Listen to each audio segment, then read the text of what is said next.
So the problem states, given 2 points with the coordinates 30, -3, and a, 7, determine the value of a if the distance between the points is square root of 424.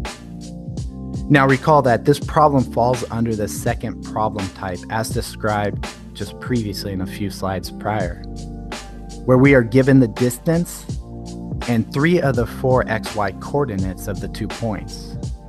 We are now asked to solve for that one unknown coordinate, which is a.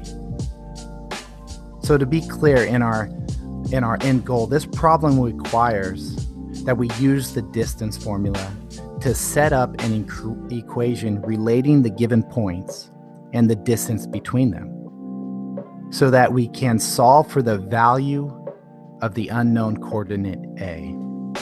What I want to now show you is actually method 2, and that's using your NCEES approved TI-36X Pro calculator. So again, we're going to just start off with our standard equation. So in either method, we always have to formulate that distance formula first. So we have to have that information. Now the next step, what we're going to do is actually initiate the numerical solver on our TI-36X Pro. So we're going to hit the second button, and we're going to locate the sine and inverse sine button, which you can see right above that. It says num, N-U-M, SOLV. So that's your numerical solver. That's how you initiate your numerical solver. Now, step 3, once you initiate that numerical solver, the screen will display 2 empty squares with an equal sign between them. Now you can enter the equation into the solver. And to simplify everything, I went ahead and just in my head, as we can all do, is we just squared both sides. We got rid of the square root. You can input that into the numerical solver if you want, but you don't need to because it's simple. It just makes it more simple.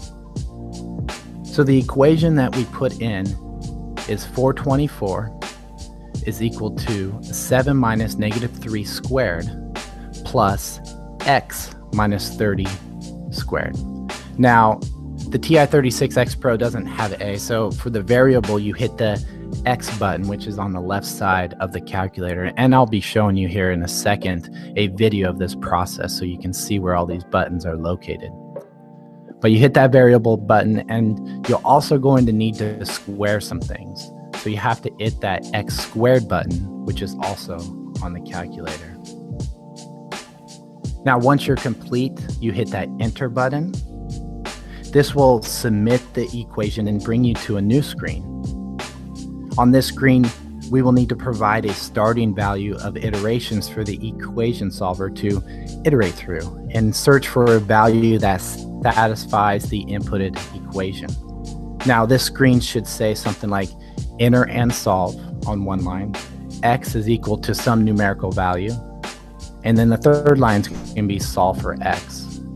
So one thing I do want to note, again, there's going to be 2 roots for this equation, for this specific equation. So the calculator is only going to give you one root at a time. So in order to solve for multiple roots of an equation, we can iterate through intervals of 100 to ensure we are changing the starting points of the iteration process. So to start, we will scroll down to the line that says, where it says numerical value, and we're going to input the value of 0. We're going to scroll then down to the next line, solve x, and we're going to press enter. Now, depending on how far away the solution is from 0, it may take a few seconds for the calculation to complete and the next screen to load. But nonetheless, once it does load, the screen will read like this. The first line will say solution. Second line will be x is equal to 12. Third is going to be L minus R equals 0. And then the fourth line is going to be solve again or quit. So we now know that 12 is one of the values for our unknown coordinate A. Now, real quickly for everybody, here's a strategy for the exam, okay? We have one root. So a good test strategy at this point would be to give the choices, look at the options of the answers, see what answers are available for the problem, and just give them a quick glimpse. If any of those choices or answers do not contain 12 as an x coordinate, then we know we can eliminate that choice as an option.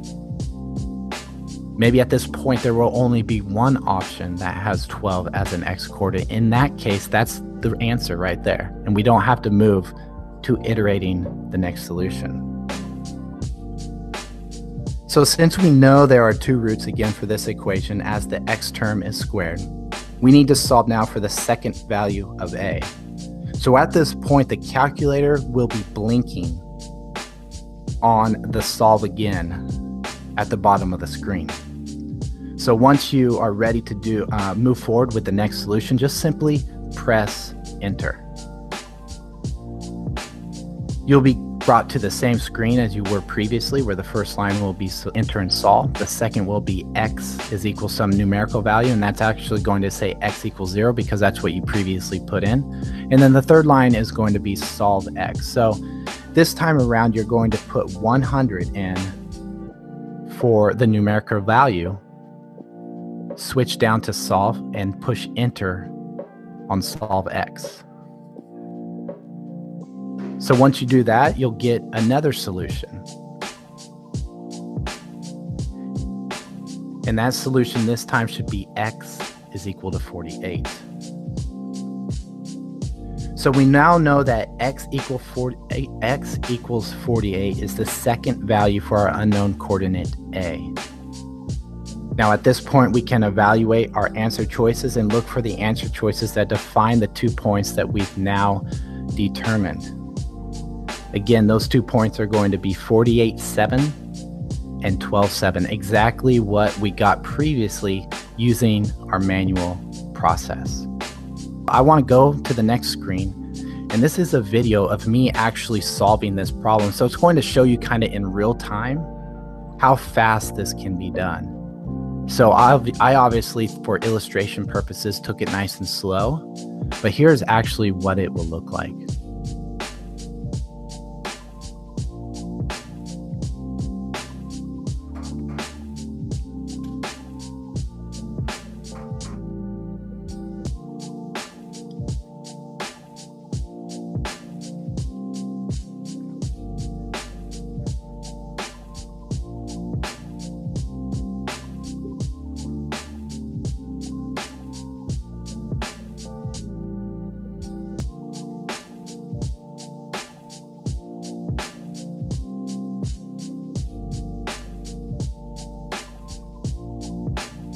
And that's it.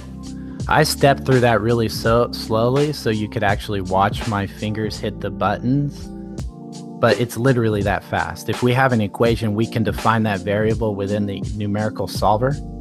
We can then iterate from certain values of x and find the solution that fast.